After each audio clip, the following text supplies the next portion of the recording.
Bom dia! Mais um dia aqui maravilhoso. Sextou! Vamos falar hoje, continuação do nosso tema de ontem, espiritualidade e autoconhecimento. Quem perdeu o de ontem fica aqui hoje e depois volta para ver o de ontem, que os assuntos são complementares. Bom dia, pessoal que está entrando.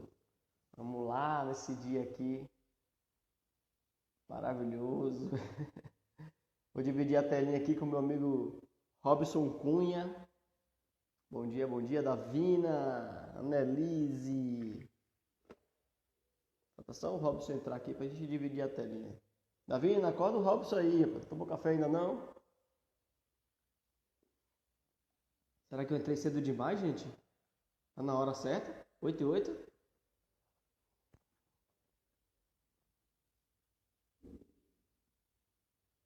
Ontem falamos sobre espiritualidade, sobre autoconhecimento, diferenciamos um pouco.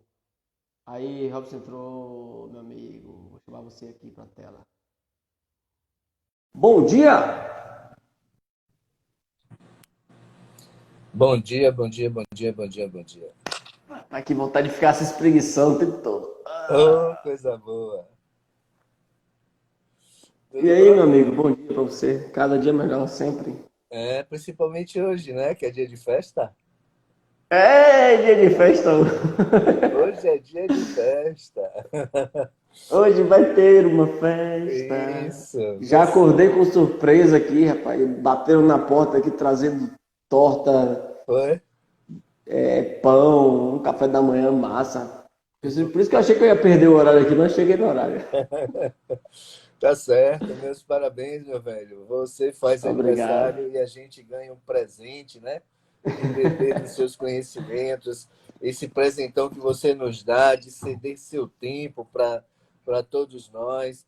Que Deus abençoe você, que continue abrindo seus caminhos e permitindo que você continue a ser essa pessoa maravilhosa de um coração maior do que você, viu? Que você tem, tá certo? Por todos os dias da sua vida. Parabéns à sua linda família, porque essa festa é de todos vocês, tá certo? Parabéns mesmo Obrigado, de meu amigo. coração. Por um bom tempo, eu não dei muito valor a essa questão de aniversário, né? Mas eu sempre falei, poxa, se isso acontece há milênios, a galera comemora de alguma forma, né? Não comemorar como atualmente, né? Que é obrigatoriedade de dar presente, obrigatoriedade, sabe? Essas coisas que o comércio acabou criando, né? E estimulando.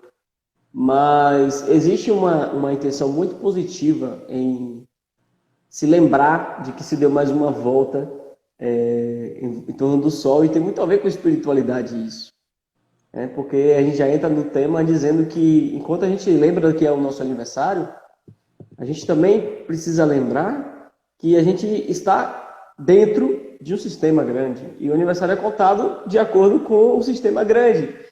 Então, se a Terra dá a volta no Sol, é um aniversário. Cada vez que passa uma vez, é um aniversário. O que é isso? Passa as 4 estações, acontece tudo quanto é fruto, dá as frutas certas. E você, como fruto que nasceu no dia adequado, volta a nascer de novo. É um símbolo, né? E pode ter um significado muito maior para umas pessoas do que para outras. Mas, independentemente de ter um verdadeiro significado ou não, o aniversário, eu considero que é um momento que a gente pode aproveitar, pelo menos, para refletir, aproveitar para olhar o ano que se passou, entender se tem coerência consigo mesmo, esse ano que se passou, se você fez o possível para estar verdadeiro com a sua linguagem interior, porque uma vez você tem uma linguagem com você mesmo verdadeira, suas atitudes também vão ser coerentes e você vai se sentir mais bem-estar durante a vida. Então, é um momento de reflexão. Né? Claro que tem um momento de alegria, de comemoração, mas o mais importante, a meu ver, é o momento de olhar para trás, refletir e imaginar como é que você quer que seja daqui para frente. Isso aqui é um pedaço de bolo? Não, é o bigode mesmo. Olha, tem gente querendo bolo vegano aí. E eu também quero a receita, tá certo? A receita foi o telefone que a gente ligou e chegou na porta aqui rapidinho. É, tá Ligaram para certo. mim, né? Eu É, nem não quero o sabia que número foi do uma telefone, não. Eu quero a surpresa. receita. Viu? Uma surpresa mesmo. Bacana, Bruninho. Continue com esse sorriso aí o dia todo e a vida toda, né? É, meu Parabéns amigo. pela Mas fé. a gente só sorri porque a gente também é capaz de chorar. A gente só descansa porque é capaz de cansar, né? Para flor, para a natureza florir é necessário a chuva, né? Tem aquela linda música. E aí a gente vai nesse balanço com o bem-estar, né? Até na dor a gente consegue ficar tranquilo porque a gente sabe que existe esse balanço, né? E esse balanço tem tudo a ver com esse tema. Deixa eu escrever aqui para quem for chegando vai sabendo, espiritualidade e autoconhecimento. Parte 2, uma vez que a gente já começou ontem, deu muita pergunta, né? E aí ainda tem pergunta para responder. Eu espero que essas pessoas que estão chegando, tipo o Rafael aí, meu amigo, fiquem fazendo pergunta também, participe, meu amigo. Obrigado, Rafael. Obrigado, pessoal, que está dando os parabéns. Mary, Gaudi, Lia, Dimas. Gente, hoje a live devia ser aniversário de Bruno. Obrigado a Milka também, Maiana, minha irmã, Aldelice. Então, vamos tocar o barco, vamos, senão Pois era é, melhor né? ter continuado comendo meu bolo ali. Vou trazer meu bolo para vocês comerem junto aqui. É isso. O corpo está fazendo aí alguns anos, algumas primaveras, mas a idade do espírito ela é um pouquinho diferente, né? Talvez aí o nosso espírito tenha uns 400 ou 500 anos, com algumas histórias mais prolongadas e experiências mil que nos tornam assim, né? Depois do primitivo, com esse intelecto, com essa capacidade de interpretar e de conhecer as coisas. E aquele que somos traz no nosso comportamento todas as experiências e vivências da idade cronológica do corpo nessa existência, mas também nesse comportamento traz muito mais, né? Que são exatamente as nossas histórias e experiências também do espírito. Mas, Robson, que história é essa? 500 anos de espírito e, no meu caso, 30 anos de idade do corpo, né? Então, 30, assim, obrigado. que história é essa, né? Não está batendo essa conta. Aí a gente vai trazer um pouquinho aqui de uma história. Eu vou falar umas coisas aqui, e para aqueles que gostam de anotar, já sabem, hoje, agora, não anotem, né? Prestem atenção, para depois aí vocês recuperam essa live, tá aí no IGTV de Bruno. A gente tem um canal muito modesto lá, que a gente coloca os vídeos nada profissional, né? Bem amador mesmo, com o propósito de ajudar, lá no canal no YouTube nosso. Então, Quando ele recupera lá. fala, quando o Robson fala YouTube nosso, é o YouTube dele, viu, gente? Tá? Sigam lá o YouTube do Robson, perguntem para ele depois no direct para poder seguir, tá bom? Tem muito Isso. vídeo legal. De outras lives que ele participa, ele sempre coloca lá. Tá lá. Então, assim, aí vocês recuperam lá para ouvir de novo, porque eu acho que na segunda visita vai ficar mais compreendido, e a gente vai trazer aqui por que que espiritualidade é um tema que precisa ser incorporado. E, mais uma vez, como ontem, vamos deixar aqui religião numa gavetinha, que é outro assunto, né? Não necessariamente ligado à espiritualidade. Espiritualidade é o desenvolvimento de uma dimensão humana, né? A religião se liga à espiritualidade por Santo Agostinho, quando ele traz o termo religião com o propósito do religar o indivíduo ao divino, né? Aí sim a gente traz a espiritualidade. Mas religião é uma coisa, nós estamos falando aqui de espiritualidade, né? Aí a gente vai voltar um pouquinho aqui no tempo e a gente vai perceber que nós temos uma dimensão biológica e uma dimensão espiritual. Mas isso não foi sempre assim. Quer dizer, foi sempre assim, mas a ciência não admitia por muito tempo, né? Então, essa voz do espírito era uma voz surda. Nós tínhamos uma dimensão biológica, uma dimensão espiritual. A medicina vai incorporando nela, né? No seu desenvolvimento, a química, a física, a biologia. Nasce a psicologia mais adiante, né? Que a psicologia ainda é uma criança. E a medicina incorpora a psicologia também. Então, a medicina vai se construindo, pegando por empréstimos as outras ciências, né? E ela vai ficando cada vez mais robusta. Mas, ainda que robusta, quando ela traz a psicologia para dentro dela, ela se depara com o que nós chamamos de neuroses psicogênicas, né? Não é uma doença orgânica e não é uma doença mental. Aí a medicina se perde, né? Porque a medicina apegada na causalidade, tudo tem que ter uma causa. E no materialismo, tudo tem que ter, né, ser tangível, palpável, experimentável. Quando ela se depara com as neuroses psicogênicas que não são orgânicas e que não são mentais, né? Como é que faz? Ela entra em choque, né? Vamos metaforizar aqui. E aí os estudos começam, aí vem a medicina psiquiátrica, né? Que traz os aspectos neurológicos, né? E aí é que a medicina se depara com uma coisa que a incomodou bastante. Olha, os médicos que estão aqui, os médicos que venham nos assistir, eu não estou dizendo que incomodou os médicos, incomodou muito a medicina essa descoberta quando a psiquiatria chega, né? Junto com a química, junto com a biologia, junto com a física, junto com a psicologia, vem a psiquiatria e se deparam com a existência da alma. Olha só, para a medicina cartesiana, né?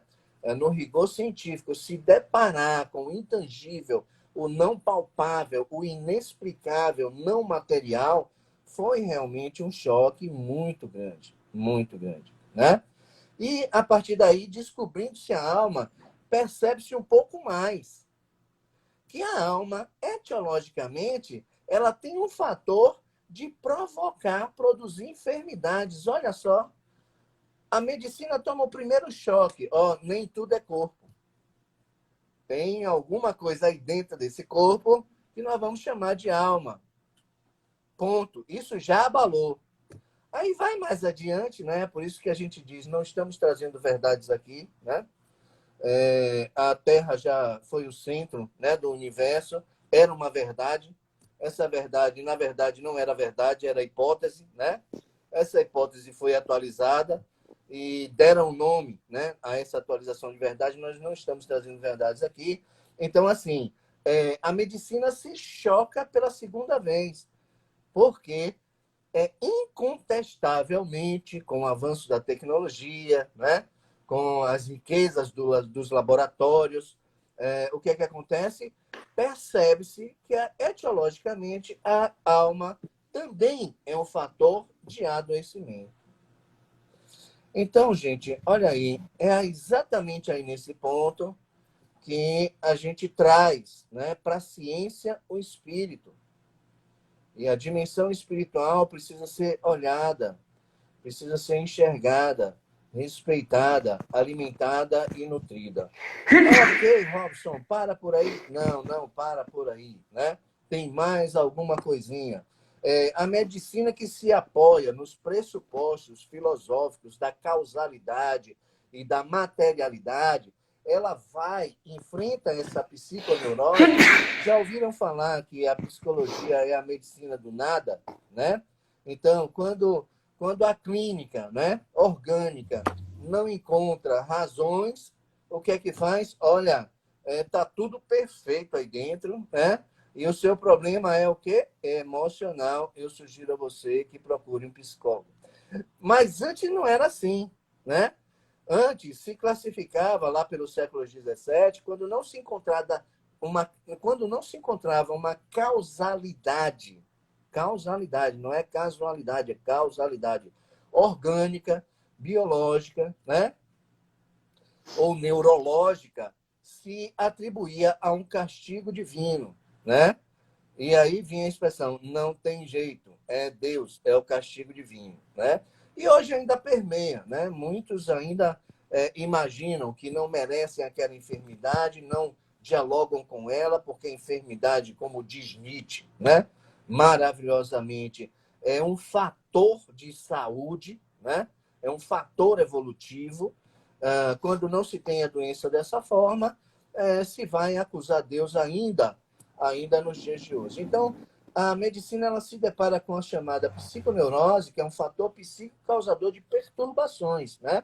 E é uma causa principal de doenças também. Psiconeurose, fator de perturbações emocionais, causa de doença. Mas, Robson, como é que se liga isso? Como é que a psiconeurose, uma doença psicológica, uma doença psíquica, pode causar uma enfermidade no corpo? Vamos lá.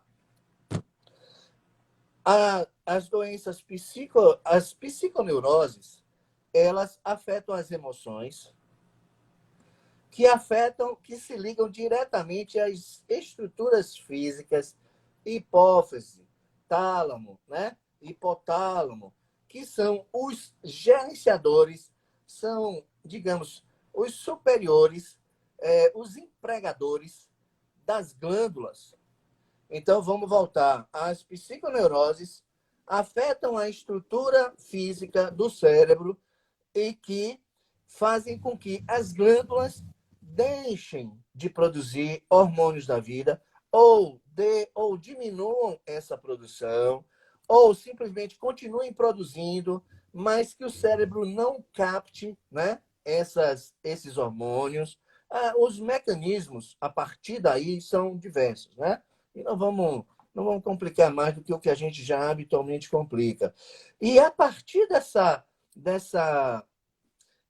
desse metabolismo hormonal, as doenças aparecem, porque essas glândulas também vão passar por efeito de uma psiconeurose e por ação, né, da interpretação das nossas estruturas cerebrais, tálamo, hipotálamo, amígdala e por aí vai, né, dessa psiconeurose, comanda a glândula para produzir toxinas, né?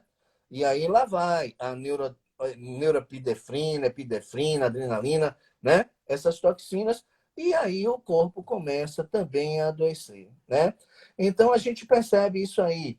Mas a psiconeurose adoece o corpo, mas a medicina renitente ainda diz assim, não tem nada de espiritual aí, meu amigo, né? Tem que ter uma causa palpável, orgânica. Aí começa a hereditariedade, é uma infecção bacteriana, é a constituição humana, é a genética desse sujeito aqui. E nenhuma dessas hipóteses se confirmaram e volta a medicina a perceber que tem a alma. Então, assim, ó, dimensão espiritual não é filosófico, né? Não é somente por empréstimo da filosofia oriental, que nos leva à transcendência, que causa a paz, que dá uma compreensão contemplativa, positivista da vida. Não é isso, não. O espírito existe, ele tem voz, ele reclama, ele estrutura a nossa psique, ele tem vontades, e muitas vezes aí eu trago Paulo de novo, o que eu não quero, eu faço, o que eu quero, eu não faço, né? Quando ele diz o que eu não quero, eu faço, é o espírito, mas não é o espírito conjunto com a psique que está no inconsciente, né? E também a gente não vai detalhar muito para não complicar, a não ser que partam, que venham perguntas a partir daí, né? Mas assim, eu espero ter conseguido fazer um link, né? Do corpo com a história da medicina, com o desenvolvimento, com os empréstimos de outras ciências para a medicina, que deixaram a medicina robusta. A medicina traz a psicologia, e a medicina insistiu em se fazer uma medicina sem alma e não conseguiu. E olhe, pasme, a psicologia também insistiu em fazer uma psicologia sem alma e não conseguiu, né? A psicanálise não traz a alma. A psicologia analítica, que não deixou a psicologia morrer sem alma, né? Ou permanecer sem alma, a psicologia analítica traz a alma, ela traz o espírito para o corpo e temos uma visão integral. E precisamos, porque não se pode olhar um sujeito na sua dor, no seu sofrimento, de uma forma isolada, apenas com questões inconscientes ou questões psíquicas, ou causas ou somatizações de traumas. A questão não é tão simples assim, né? E é por isso que, de uma forma muito feliz, o Bruno elegeu aí o tema espiritualidade e autoconhecimento, porque a gente não se conhece, a gente não evolui, se a gente não entrar em contato com a dimensão espiritual. É isso, Bruninho. Pausa para o café. Bruninho, Era, parabéns. era para eu ter anotado tudo isso aí. Ainda bem que tá gravada essa live, viu, gente? Olha só, medicina, espiritualidade. Antigamente, não existia, como você falou belamente, a psicologia é uma criança. Se você olhar pela história do mundo, a psicologia é uma criança. E a cada vez surgem mais coisas novas para entender como é que esse pensamentozinho pode melhorar. Essa vozinha que está dentro da nossa cabeça pode mudar os aspectos externos também ao nosso redor. Porque antigamente as pessoas, os cientistas, eles eram multifacetados. O mesmo cientista ele era engenheiro, arquiteto, biólogo, médico, historiador, tudo junto. Então, antigamente, as escolas eram todas globais, o conhecimento era global e não dava para o cara dedicar a vida inteira dedicando em um aspecto apenas. Apesar de que ele teve uma visão muito ampla e isso eu achava maravilhoso. Antigamente não tinha WhatsApp para ele se distrair, então tinha muito livro para ele ler e muita ciência para ele desenvolver. E os grupos que eles tinham eram grupos presenciais para desenvolver experiências e ciências. Então, sou muito grato a esses antepassados que vieram estudar de uma maneira a impulsionar a ciência no planeta. E esse surgir da ciência veio muita briguinha de necessidade de um aparecer mais do que o outro. Obviamente que estamos falando de egoísmo por trás dos cientistas, né? De um querer roubar a patente do outro, um querer buscar ter um nome mais importante do que o outro. Então existia muito isso, né?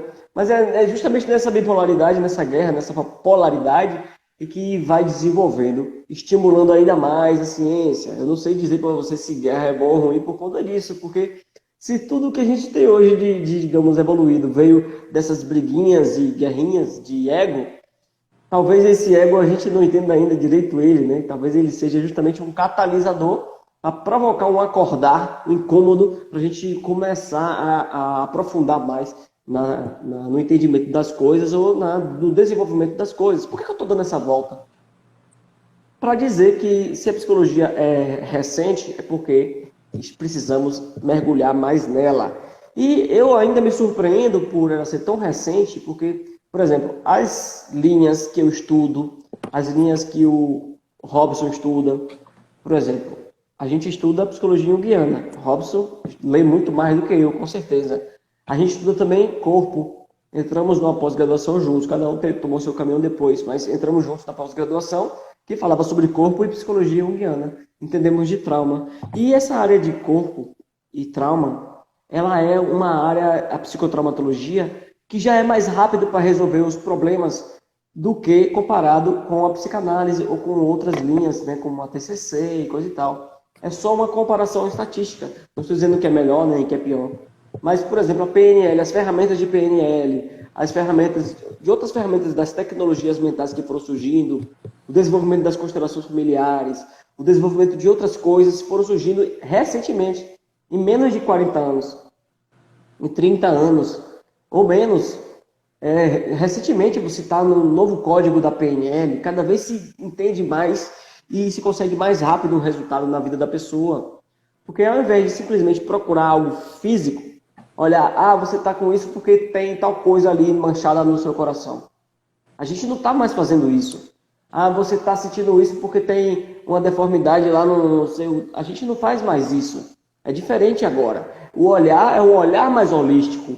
A palavra é essa, é um olhar mais amplo. Um olhar mais, poxa, eu estou com tal problema, o que é isso? Pode ser uma forma de pensamento que eu absorvi quando eu era criança. Pode ser algo que eu já trouxe, que já está na minha família há séculos. Entende? Então é uma coisa muito mais ampla. É uma coisa que a gente ainda está engateando para começar a compreender. Aí é que entra essa porta aberta para esse misterioso, e essa porta aberta para o misterioso nos dá a possibilidade de começar a imaginar se isso pode ter vindo de outro lugar. Sim, a gente pode sim começar a imaginar isso e começar a abrir para ver essas novas possibilidades, ao invés de simplesmente procurar algo fisiológico. Sendo que, na verdade, a cada vez mais, atualmente, já se comprova que as doenças fisiológicas são, em maior parte, já comprovadas, resultantes de uma questão de desordem psíquica, uma questão psicológica, não só do indivíduo, como também do sistema que está ao redor dele. Não é isso? Essa linguagem ficou boa para passar essa ideia de que o fisiológico e o psicológico não é que o fisiológico é causa do psicológico, entende? Um pode sim interferir na dificuldade do entendimento psíquico, mas o psíquico é mais importante no desenvolvimento do fisiológico. Então, se você pega duas crianças e percebe que são irmãos gêmeos e de repente um se desenvolve diferente do que o outro, um fica mais forte do que o outro, um fica com mais alegria na vida do que o outro, que diferença que é essa? Percebe que não é fisiológico? Não é isso, meu amigo Robson? É exatamente isso, Bruninho. Então, assim, ó, a gente pode colocar a fisiologia da seguinte forma. As nossas emoções, elas provocam um estado emocional. Essa emoção, se perdurar por muito tempo, a gente já passa a chamar de sentimento. O sentimento produz respostas fisiológicas. A lágrima é uma resposta fisiológica da emoção tristeza. O sorriso, lindo, né? É uma resposta fisiológica da emoção alegria, né? Então, assim, a tensão muscular, um aumento do tônus muscular pode ser uma resposta fisiológica da emoção raiva, né? A contração do rosto diante do nojo é uma resposta fisiológica do nojo. Então, emoções, sentimentos, fisiologia, comportamento, resultado. Percebe? Então, a estrutura é essa, né? A gente pode analisar as nossas emoções a partir do nosso comportamento. Quando alguém está irado, revoltado, a gente sabe que tem uma emoção ali que está se expressando. Agora, entra em análise e vamos ver qual é a frequência, né, desse comportamento, o que é excesso comportamental, quais são os déficits comportamentais. A gente vai chegar à emoção, que vai chegar à causa dessa emoção que levou ao sentimento, que levou à fisiologia, que levou ao comportamento e que está produzindo resultado, nesse caso da raiva, um efeito social, né, na socialização desse indivíduo. Então, é exatamente, eu acho que é isso aí que você quis dizer com a fisiologia, né, Bruninho? Tem uma pergunta aqui, como sei que estou atingindo o autoconhecimento? Autoconhecimento, eu sinto muito dizer, não quero aqui tirar a esperança de ninguém, mas é assim, é até bom que a gente tenha um autoconhecimento de uma forma bem adequada, porque autoconhecimento não é nada que a gente possa colocar na nossa lista de tarefas para completar até o dia 31 de dezembro de 2020, né? Não é assim. Nós não vamos atingir o autoconhecimento. Autoconhecimento é um processo que acontece quando a gente para pensar. Vocês já ouviram aquela frase do senso comum? A gente, às vezes, começa uma conversa perguntando assim: você já parou para pensar sobre isso? Olha, isso é tão importante para a vida, mas foi banalizado, porque é apenas preâmbulo para um diálogo, para uma conversa, mas é profundo. Você já parou para pensar sobre isso? Nós precisamos mesmo parar. Essa contingência pandêmica está nos convocando a desacelerar e a parar. Parar para quê? Para assistir uma série, para maratonar? Pode ser, a gente precisa desse lúdico também, né? Mas assim, parar para voltar para dentro. para voltar para o nosso interior. Então, autoconhecimento ele vai se robustecendo na medida em que mergulhamos na vida, vivenciamos, experienciamos as oportunidades, as contingências que a vida nos coloca, mas a partir do momento em que paramos para interpretar os efeitos daquela contingência em mim, aí tem autoconhecimento, percebe? No momento em que paramos, poxa, esses dois garotos trouxeram assim corpo e alma, sabe? Espírito, autoconhecimento, né? Então, assim, tem uma dimensão espiritual. Para mim era só o corpo, uma dimensão física, mas tem uma dimensão intelectual, mas tem uma dimensão social. É visitando essas dimensões silenciosamente, reservadamente, no diálogo com o nosso outro eu, vamos dizer assim, né? É que a gente vai trabalhando o conhecer-se, o conhecer a si mesmo, o autoconhecimento. Outra porta que nos permite o autoconhecimento, e aí requer coragem, é na socialização, é na relação com o outro.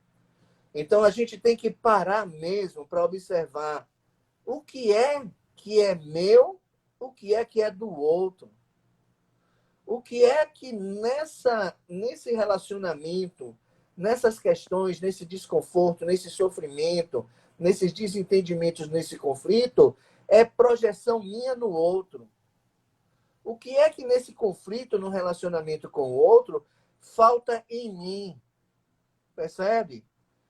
Porque enquanto a gente estiver culpando o outro, é você que não cuida de mim, eu estou assim porque você faz isso, eu fico enraivecido porque você me provoca, nós estamos nos distanciando anos-luz do conhecer-se, né? Porque a gente, quando acusa o outro, a gente está escondendo aquilo que estamos atribuindo ao outro dentro de nós mesmos.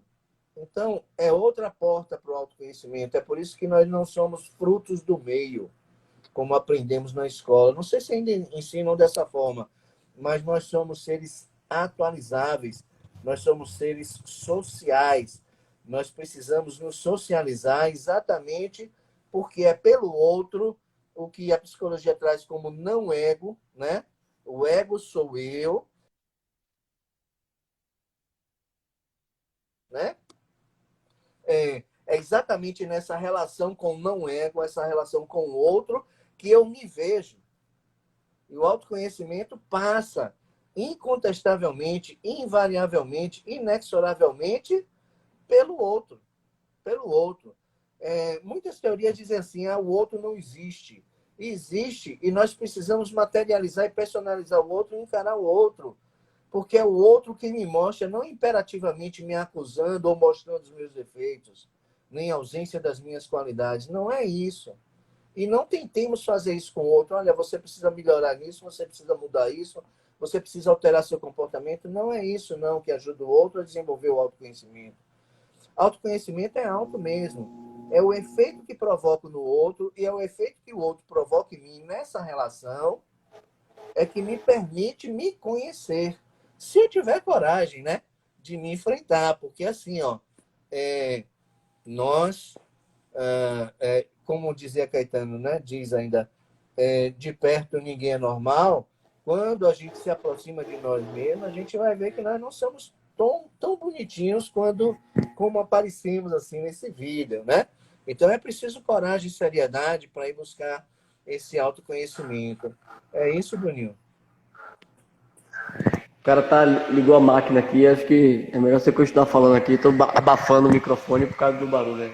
3 minutos de máquina aqui. Vê se consegue responder as perguntas aí do pessoal. A gente não está ouvindo barulho, não. Sua voz está... Tá não? Ótimo. Pode que falar. bom. Tô aqui segurando o negócio, o cara ligou a máquina aqui do lado. Não. Então, aqui, eu tô vendo outro, né? Quando eu só vou ler esse início da pergunta dela e trazer essa questão que você falou aí, que tem algumas teorias que falam que o outro não existe e que o outro existe. Só que quando eu li atrás essa frase, mas é importante também não aceitar tudo do outro, né? Aí é que entra essa questão, né? O outro existe ou não existe, devo aceitar o outro ou não devo aceitar o outro. O outro fisicamente existe, o outro está lá, você consegue conviver com as pessoas. O outro te ajuda, você ajuda o outro, existe essa relação. Então, quando essas linhas dizem que o outro não existe, ela não quer dizer, quer dizer, eu acredito, ela não quer dizer que o outro literalmente não exista, né? Porque é óbvio que o outro existe, a sociedade existe, tudo existe. A questão é, quando eu olho para o outro, eu dificilmente vejo o outro. Esse é o grande problema da humanidade. Você olha para o outro, você vê os seus conteúdos. E para você conseguir ver o outro da forma com que o outro é, você precisa ter passado por uma grande percepção de espiritualidade na sua vida, um conceito de que você não é nada do que você pensa que você é, um autoconhecimento tão profundo para desconstruir todas as coisas que você aprendeu que você é, que você acredita, que você julga na sua vida, para depois que você se esvaziar totalmente a sua xícara, você enxergar o outro. Porque é complicadíssimo você conseguir enxergar o outro, se não através dos seus óculos, se não através dos seus filtros, se não através do seu ouvido entupido. Ou seja, distorcemos o outro. Então o outro não existe como ele é na realidade para você. Você está junto com o outro sem enxergá-lo. Você está dentro de uma bolha, enxergando embaçado o outro. E para você enxergar melhor o outro, você precisa desembaçar a sua bolha. Esse caminho de autoconhecimento é o caminho de desconstrução. Essa desconstrução que vai trazendo para você um senso de que você não deve se apegar às ideias que você tem, que você é. E a partir daí você começa a simplesmente olhar para uma borboleta e ver a borboleta brilhar. Você olhar para uma chuva e ver a chuva cair. Independentemente se você está elogiando ou não. Porque se você elogia a borboleta, você não vê a borboleta. Se você elogia a chuva, você não vê a chuva. Se você elogia a chuva, você está dando um conceito seu, atribuindo uma qualidade que você acredita na chuva. Você está projetando uma característica. Você não deve julgar em hipótese alguma para você ver a borboleta. A percepção da borboleta que você vai ter só vai existir quando você conseguir simplesmente olhar para ela sem se alegrar e sem se entristecer. Porque se alegrar e se entristecer é um conteúdo seu para a borboleta e para os objetos. Quando você olha para o outro e você acha que o outro está errado porque ele não fez isso, não fez aquilo, saiba que é o conteúdo seu, porque você só pode adjetivar o adjetivo que você tem dentro de você. Então você sente aquela sensação, você reconhece uma imagem que você tem em você.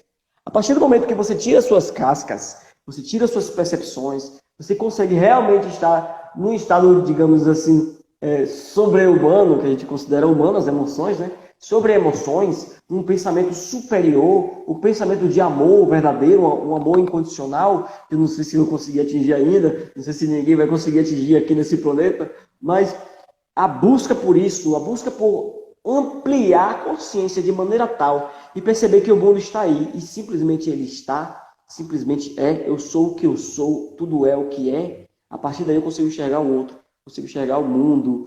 E tem tudo a ver com espiritualidade isso, tem tudo a ver com autoconhecimento isso. Quando hoje de manhã eu acordei, eu escrevi, não, foi de madrugada, eu escrevi um pequeno texto que eu não vou conseguir ler aqui porque está no meu celular que eu estou filmando. Mas eu escrevi sobre justamente isso, que eu descobri uma coisa na minha vida. Eu aprendi a sentir as emoções, a perceber que elas existem e a olhar para ela da melhor maneira, com a melhor intenção que ela vem, que ela acontece. Porque quando eu vejo a emoção, eu vejo logo, procuro qual foi o gatilho dela e começo a compreender aquele gatilho. E só de você entender o funcionamento da máquina, você já não mais tem a emoção. Só de você entender como o motor funciona, você não tem mais medo dele. Só de você ouvir o barulho no mato e cri, cri, cri, você pensa que é um animal da selva, da floresta, e você depois descobre que é um sapinho. Opa, quando você descobre, você fica mais tranquilo. Então, normalmente, nossos medos, nossos problemas, nossas projeções de raiva são coisas de ilusões aumentadas, distorcidas, de acordo com algo que a gente não conhece a origem. E o conhecer a origem faz parte desse autoconhecimento, que muitas vezes com técnica é mais rápido, muitas vezes com o estímulo de um profissional é mais rápido, muitas vezes com o estímulo de um livro é mais rápido. E se você não tiver estímulos de livro, de profissionais, o estímulo para o seu autoconhecimento vai ser a vida. A vida vai trazer coisas para você, vai mostrar coisas para você aprender. Se você, por exemplo, não gosta desse tipo de xícara, não gosta desse tipo de caneca, incrivelmente vai aparecer um bocado de xícara dessa na sua vida para você se incomodar, até que você fala, peraí, eu quero parar de me incomodar. Deixa eu olhar para essa xícara. Quando você olhar para a xícara e ver que existe a xícara, você vai parar de se incomodar. Você vai entender que a xícara é a xícara. E o incômodo dela não é ela, o incômodo dela é você. Eu não sei se eu compliquei, eu não sei se eu ajudei.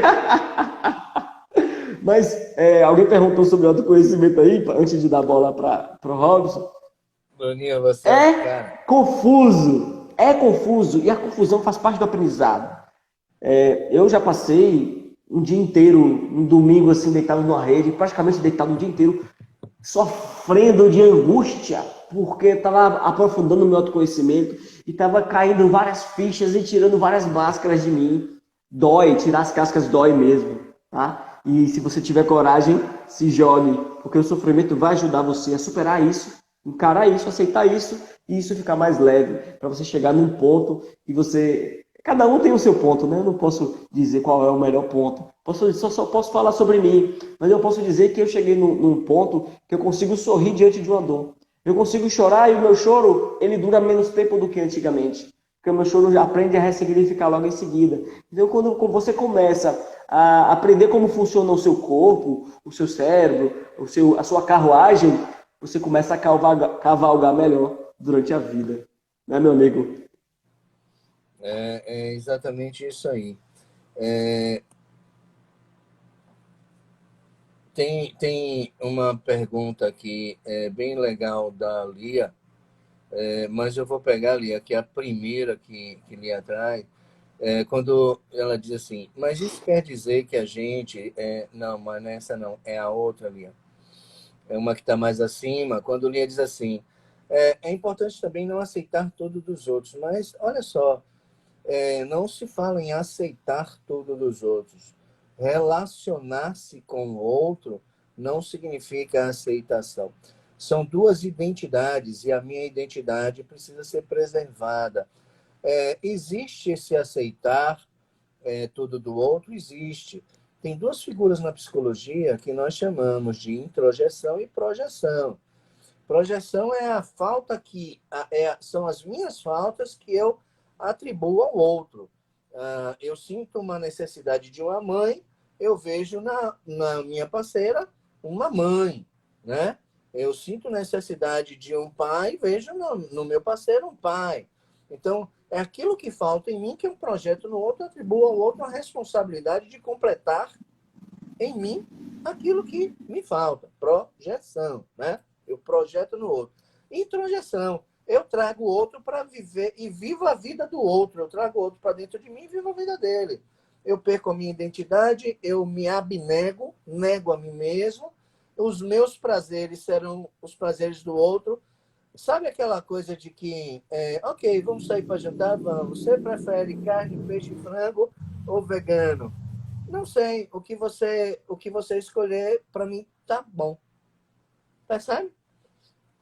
Se isso se insiste e se isso se apresenta em todas as dimensões desse sujeito, tem uma introjeção aí. Quer dizer, o que for aprazível para o outro será prazer para mim. Eu desconheço os meus prazeres e não impero sobre as minhas vontades, não expresso, não realizo, né? Eu não faço valer os meus desejos, eu nego a mim mesmo. E aí nós precisamos, nesse relacionamento, estabelecer a nossa borderline, né? A nossa linha de borda. Epa, até aqui você vem, amiguinho, né? Mas a partir daqui, esse espaço é meu, né? A partir daqui, a minha individualidade, o meu eu, a minha identidade. Se você invadir, você me fragmenta. E fragmentado, não saberei quem sou. E não sabendo quem sou, não farei o que gosto, né? Renunciarei, deixarei de viver, apenas vegetarei. Então, a proposta não é ceder ao outro. Eu vou pegar um gancho aí no termo que Bruno fala, confusão, é confuso, é confuso. O que é confusão? Confusão, na verdade, é fusão, né? É relacionar-se fundindo as coisas. E é o que nós vamos chamar de integração. a relação precisa produzir trocas e essas trocas precisam produzir integração e incorporação, né? É por isso que nós nunca voltamos para casa, porque não somos os mesmos. Se contactarmos com alguém, ou até com o nosso eu, numa caminhada solitária, e dialogarmos com a gente mesmo, a gente não volta pensando as mesmas coisas, com os mesmos valores, com as mesmas importâncias, com as mesmas prioridades de antes. Então, nós somos outros. Então, conflito é bom, confusão também é bom, porque confusão é confusão, né? É fundir-se. São duas diferenças, são dois sujeitos, duas individualidades, né? Que se fundem no processo de relacionamento. Então, Lia, não é simplesmente aceitar do outro. Olha, e seja esse outro pai, né? A gente vê muito filho aí castrado, porque o pai, né, é castrador, e aí o filho aceita o do outro, esse outro é o pai, né? A gente vê muito aí filho castrando até os pais também, né? Dizendo como os pais devem viver. A gente vê filhos dizendo aos pais se separem, né? Ou continuem juntos, ou se tolerem, né? Quando vem a conjugalidade dos pais mais de perto, e aí idealiza a vida boa para eles e começa a sugerir, a invadir a individualidade conjugal dos pais, muitas vezes, né? Então, do mesmo jeito que não podemos ser invadidos, nós também não podemos invadir, né? Porque tem um espírito ali, tem uma dimensão espiritual que está em evolução a partir das experiências. E aí vem a segunda pergunta da Lia. Bom, mas isso quer dizer que a gente se tratando e se autoconhecendo vai resolver as atitudes dos outros? Vai. Agora, sabe como? Não mudando o outro. A gente já falou aqui que só quem muda o outro é o cirurgião plástico, mesmo covardemente, porque o outro está anestesiado e o cirurgião armado, né? E o outro vai levantar completamente diferente, com certeza. Mas nós não mudamos o outro, a não ser nessa situação, numa mesa de cirurgia, nas mãos de um profissional da cirurgia plástica, né? Agora, o outro vai mudar? Vai mudar. Um filho que faz terapia e que diz assim, e chega no setting terapêutico e diz: eu tenho muito para dizer para meu pai. Eu queria muito conversar com meu pai. Mas olha só, toda vez que eu me aproximo dele, eu me bloqueio, eu me paraliso, eu me calo, nada sai, eu não consigo falar, eu não sei o que acontece comigo. Entra no processo terapêutico. O pai está lá. O pai não faz terapia. Aí passa um tempo do processo e o filho diz assim: meu pai mudou muito. Foi. Meu pai mudou muito. Mas me diz uma coisa, o que foi que seu pai fez que mudou tanto assim? Oh, eu não sei. O seu pai fez terapia? Não, meu pai não fez terapia, mas eu sei que ele mudou muito. Quem mudou nessa história? Para o filho, foi o pai. Mas, na verdade, quem mudou não foi nem o filho, foi o olhar do filho. Foi a forma com a qual o filho passou pelo processo terapêutico a olhar o pai. Então, percebe que o outro muda quando a gente muda, né? Diga, Bruninho. Existem duas coisas aí, tá? Assim como existem incertezas na vida, existem duas coisas nesse ponto aí. Uma foi isso que o Robson falou. A realidade muda porque a gente muda a nossa percepção da realidade. Não é que a realidade vai mudar em si, não tem como você saber se foi a realidade que mudou, uma vez que você tem novos olhos e você já enxerga coisas que você não enxergava antes. Você já chega com o coração pulsando em outro ritmo, você já chega com a emoção diferente. Já está mais do que cansadamente comprovado que nossas emoções mudam a percepção da realidade. Vários experimentos já foram feitos de uma pessoa que assiste, bota 100 pessoas para assistir um filme. Aí depois avalia como foi esse filme, foi regular. Aí bota 100 pessoas para assistir um filme com a caneta na boca assim, ó. Aí depois avalia o filme, como foi o filme para vocês? Ah, foi ruim, foi horrível. Aí bota mais 100 pessoas para assistir o filme com a caneta assim, ó. Aí depois, como foi o filme para vocês? Foi maravilhoso, foi ótimo. Então, só de mudar a fisiologia da face, mudou a percepção da realidade da pessoa. Isso já está mais do que cansadamente comprovado que a realidade muda quando a gente muda. Mas não adianta, Rob, se a gente chegar para qualquer pessoa, independentemente de quem perguntou, e chegar assim, não, você que tem que mudar, porque o outro, não adianta falar dessa forma, a não ser que a pessoa, como ali, ela confia muito na gente, tanto que ela está se expondo, perguntando aqui. Então, se ela confia na gente, a gente pode falar com mais, que ela vai ouvir com mais tranquilidade, porque ela sabe que o que a gente está falando é baseado em experiência clínica, que a gente percebe que realmente um filho, quando quer falar com o pai, quando ele muda, parece que o pai muda. Só que existe a segunda parte que eu falei aqui, que eu não falei ainda, que é o sistema. Nós fazemos parte de um sistema. Hoje, se você pegar um iogurte, num copinho, pega num iogurte, aí você pega 2 colheres para um lado, 2 colheres para o outro. Certo? O que é o iogurte? O iogurte é um ser vivo ali, uma bactéria ali que está se alimentando com aqueles carboidratos que tem ali e tal. Não é isso? Eles estavam juntos, eram todos irmãos. Aí você separou ele, ó. Se eu coloco açúcar aqui no iogurte, as bactérias ficam, nhame, nhame, chegou comidinha. Aí começam a se movimentar. Esse movimento, se você colocar um eletrodo, você percebe elas conversando lá, batendo papo, brincadeira.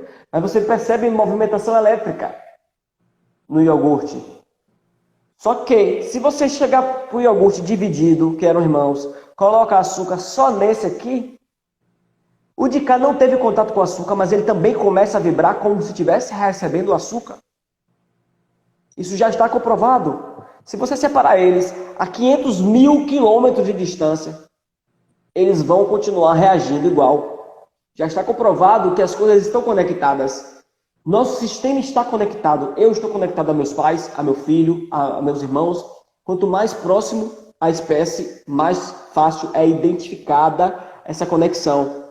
Então, se você está com seu marido está em casa, você está na terapia, e você na terapia começa a se transformar o pensamento em relação a ele, ele lá também começa a se transformar, independentemente se sua visão vai mudar ou não. Isso que é a segunda parte. A primeira parte é verdadeira e a segunda também que é muito comum eu chegar e depois a cliente falar, Bruno, sabe aquela conversa que a gente teve lá? Parece que meu pai ouviu exatamente o que eu estava falando lá com você. Parece que minha mãe estava lá na hora. Parece que porque ela falou, ela veio falar até mim, eu nem falei para ela veio até mim. Por que ela veio até você? Porque, obviamente, você já inconscientemente mandou uma mensagem para ela que você estava mais aberta para conversar. Inconscientemente, mesmo sem pronunciar a palavra, mesmo antes de chegar em casa, ela já começou a ter uma ideia de querer alguma coisa. Antes de chegar o bolo aqui, minha surpresa de manhã, eu pensei, veio uma imagem assim, poxa, poderia ter pego um bolozinho daquele saudávelzinho, gostosinho que tem aqui. Daqui a pouco, daí falou, Bruno, é para você, abre uma porta. Quando fui ver, um bolo surpresa. Por que aconteceu isso? Eu sintonizei, eu percebi o bolo chegar, percebi o pensamento dela. Gente, tem muita coisa a mais do que a gente imagina, do que a ciência consegue ainda comprovar. Já está comprovando muita coisa, né, Robson? Mas basicamente é isso. Pense em você. Pense em se cuidar. Uma vez que o outro não consegue receber uma influência direta através de palavras suas. Não adianta você chegar para o outro e falar, mude. Não adianta, ele vai se bloquear, porque ele tem o território dele, ele quer se proteger. Tá? Então, evite também entrar no território do outro. Deixe ele no território dele, respeite o território dele. E faça suas mudanças aqui, que aí você vai começar a reverberar e o mundo todo vai ficar mais bonito ao seu redor. Basicamente é isso. Sabe aquela coisinha, a melhor coisa que a gente pode fazer pelo outro, a melhor coisa que a gente pode fazer pelo outro, por qualquer outro, é mudar a si mesmo, é melhorar a si mesmo, né?